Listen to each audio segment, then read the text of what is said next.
Wow. That's great. Yeah. More Dahles. We need more Dahles, people like you in the legislature. Um, Real quick, maybe this is a good way to kind of guide our episode tonight because there's two of you, and I want to make sure we discuss some really important issues. Uh, right off the bat, as legislatures, what do you think is your number one topic that you're advocating for in the legislature? Whoever wants to go first. Well, I would start with just saying that there's so many things that are just unfortunate about California. We have Proposition 47, so crime. We have a lot of things happening. But I would just say that as a business owner and as somebody who has been here for 10 years, we've had a lot of money in Sacramento, more than there's ever been. And last year we had $108 billion in extra revenue. And this year we see a $31 billion deficit. So we went from 108 to minus 31 billion. And when you talk about what the future of California looks like, when we've chased businesses out of California. I mean, HP, Oracle, huge worldwide companies are leaving California, and that's our tax base. And so for me, the biggest issue is that are we going to have the resources, and are they going to be spent in a way that allows Californians to thrive? And we have the highest poverty rate at the same time. So it's really ironic that we're the fourth largest economy, and we have the highest poverty rate in the nation, and we have the highest living expenses, and those two don't go very well together. And at the same time, when we're seeing businesses leave California, the future looks really bleak for how are we going to manage balancing the budget and giving the services that government is supposed to do, like public safety and education and those things. We all need infrastructure. But if we don't if we don't keep businesses here, they're the ones that pay the bill, and we are pushing them out of California. So I think for me, overall, that's the biggest issue, and it affects every single California, no matter where your income's at, but it especially hurts the low income and people of color more than it does others.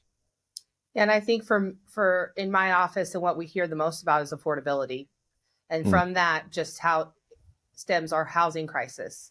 You know, we're short 10,000 teachers right now. You know, we're short physicians and dentists and I hear a lot because of our rural communities, and it's very hard to recruit for every level of professional, people that we need.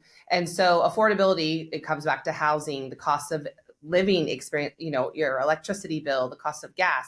And so we spend a lot of time just educating our constituents and people that call into our office or send us emails. How did we get here? Why does everything cost so much? And so you spend it, and people are waking up. They're starting to understand that when your gas is high, they start to ask those questions. Where are the taxes? Well, shouldn't all the taxes that we're collecting on our gas fix our roads? But you're still driving through potholes. We're touting how proud we are that we're spending more money than we ever have on education, and we're still some of the lowest in the nation per pupil, more money than we've ever spent, and we're still, there's 100,000 students in California that haven't returned back to our schools. That's detrimental. And that isn't just to our school system, but like I said, education for me is the foundation for the future. So if you don't leave our public education with a solid education and be able to go into a trade or work for a business, what I hear consistently is I am short deputies. We're short everywhere. We're short. We don't have enough workforce. So if our education system is not solid and it's not turning out the workforce that we need for the future, we're in dire times. Senator, I saw a clip that is, I would say, is starting to go viral. So kudos to you. It was you on the floor. You had made this comment that actually I reacted audibly so loud that my wife thought something happened bad in the other room. She goes, well, honey, what? And I looked at her and I said, can you believe this? You had said that in California, when it comes to business expenses that can be written off, California only allows $25,000. And you said the federal is $1 million. And even she looked at me and just in shock because she works for a trucking company. And so she understands small business owners trying to buy anything. I mean, you can't buy a Toyota Corolla for $25,000, let alone any sort of construction equipment or farming equipment or anything like that that requires millions of dollars. Talk a little bit about that and how you said businesses are, it's just not friendly to do business here in California.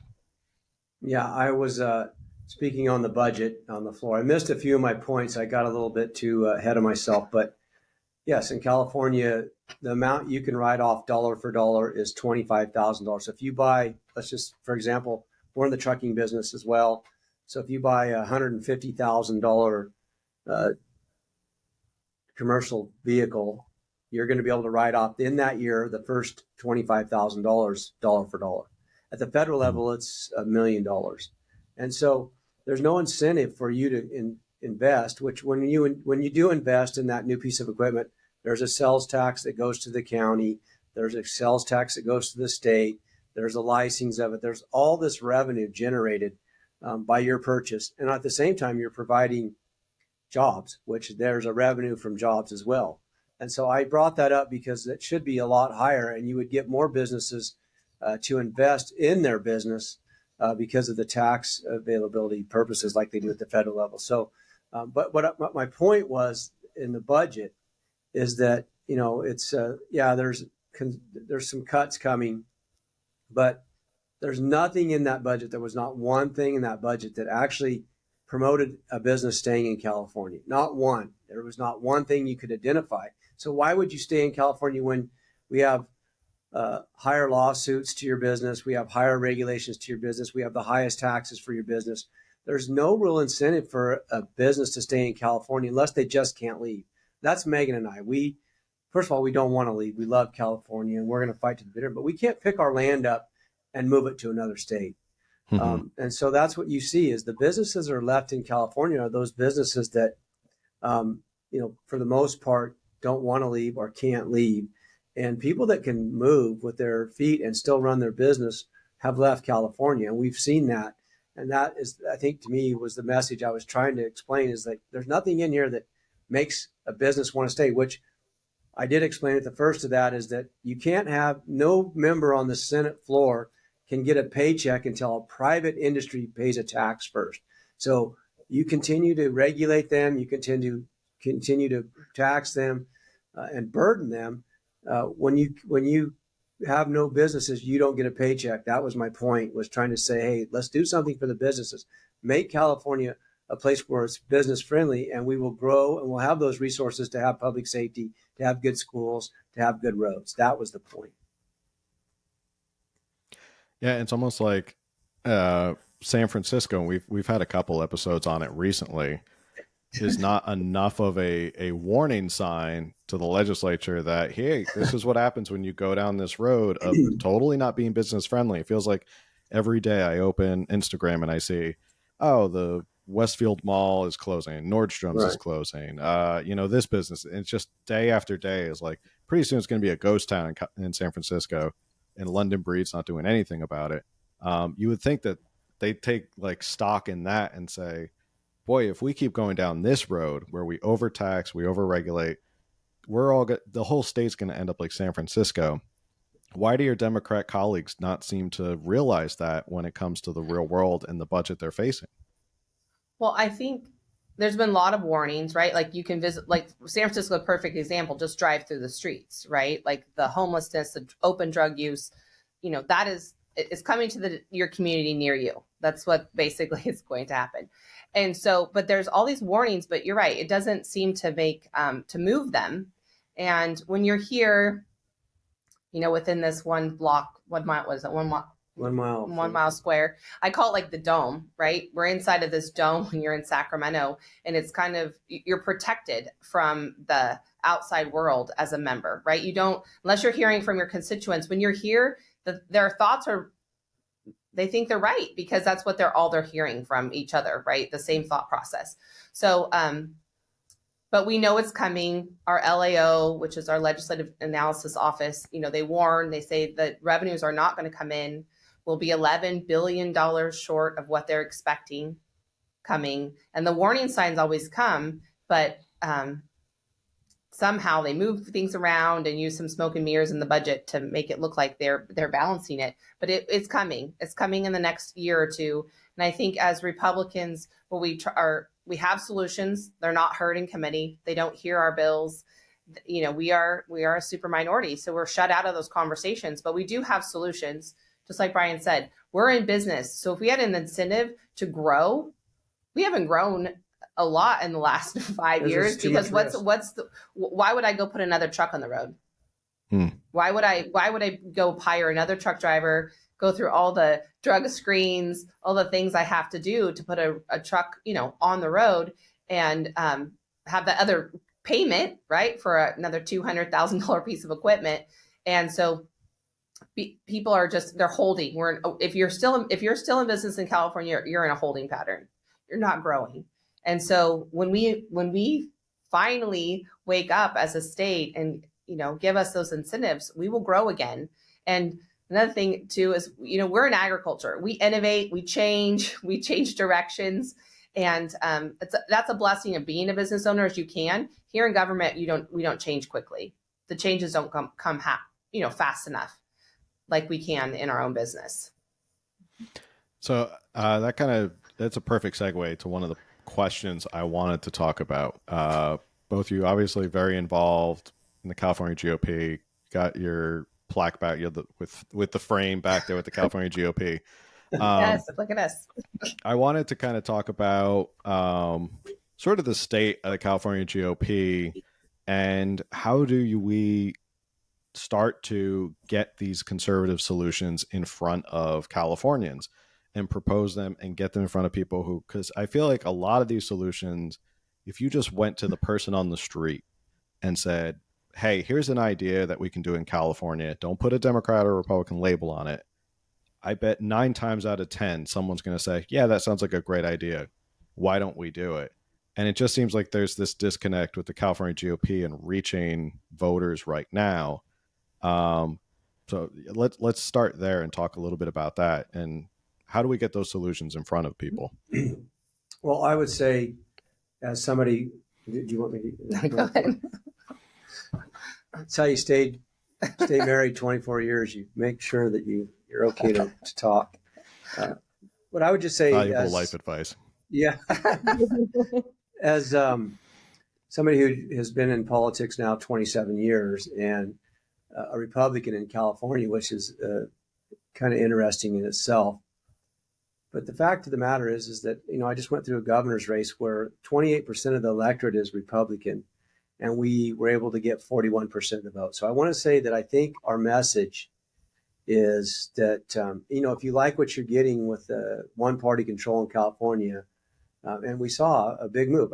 We got more votes for our governor's race than any candidate since Schwarzenegger, quite frankly. Mm-hmm. And so I want to say our party is a lot of independent, free-thinking people who don't just lockstep with everybody. We have our own opinions, and we're strong about those opinions. But I think we are trying to move with our leadership in the Assembly and the Senate, with James Gallagher and Brian Jones, that we are focused on putting our differences aside and getting in lockstep and trying to get all these grassroots. There's so many grassroots organizations that are and doing, quite frankly, what we're doing right here today. We're talking about the issues and doing that, but trying to get them united behind the party and saying, look, okay, after the primary, lay your swords down and let's go get the enemy, who the enemy is the Democrat Party. And so we're hopeful. That's why we're doing these things. That's why we're continuing to do this, that we can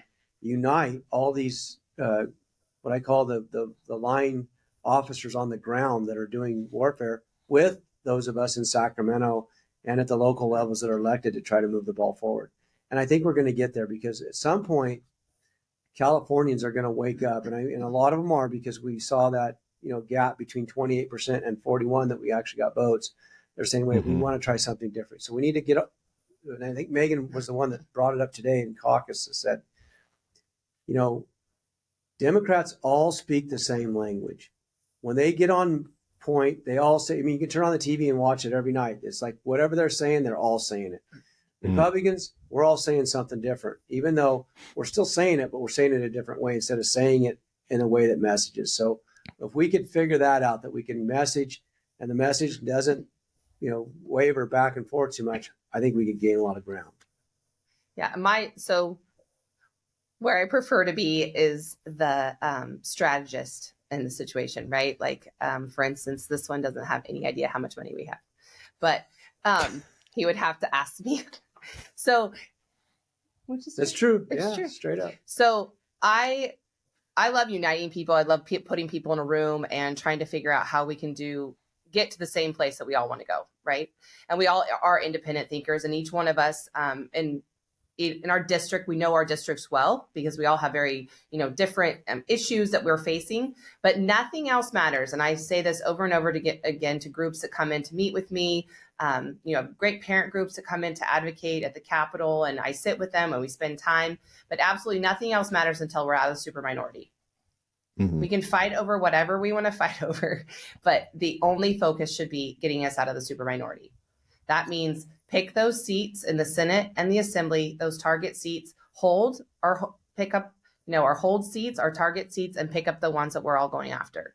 And we are committed on the Assembly caucus and well as on the Senate, is to be able to really voice that to our constituents and to the voters. These are the races that we are getting involved in and we're getting behind. And so that way, every grassroots effort can be there with us. Because right now we're not doing that, right? We're talking about issues, which is very important, but not like running for school board. I was on a school board, so I can speak to this, right? You can be on a school board and you can advocate and you can raise heck all you want. But if the curriculum comes down from the state, that is what they're going to teach in your school. Even if you're on that school board, even if you protest out front, even if you do all those things, it's coming, right? So unless we flip those seats, and I've said this to many Republicans before, Republicans do not author bills with mandates. Republicans do not author bills that come after your parental rights. We do not author bills that, hurt us for our public safety. We are for affordability and accountability, public safety, safe communities. That's what we are for. And so I'm just always like, we are not your problem. Republicans are on your team. We just need more of us. So that is like our focus. And that's what I'm going to push for. That's why I'm meeting with groups and talking to them individually. And we're really hoping to unite coming into this next election, our grassroots efforts across the state.